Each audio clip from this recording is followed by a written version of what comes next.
नमस्कार मंडळी. आज मी बनवते कोळंबीचं कालवण.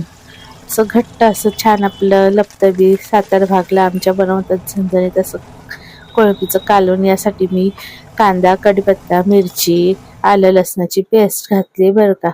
यावर कांदा पण घालायचा आणि टोमॅटोही घालायचा आहे. आणि आमच्या सातारी चटणी घालायची, कलरसाठी काश्मीरी मिरचीची पावडर सुद्धा घालायची बरं का. हळद मीठ लावलेली कोळंबी आहे ती आता घालून घ्यायची.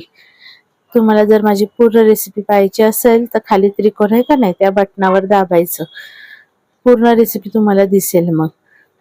आणि छान असं कालवण मस्त तरीवालं छान तयार होते बघा.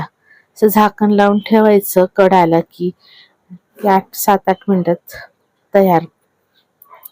माझी रेसिपी कशी वाटली मला सांगा बरं जरा कमेंट मध्ये, आणि चॅनलला सबस्क्राईब करा बरं का. ही प्रार्थना तुमच्याकडे.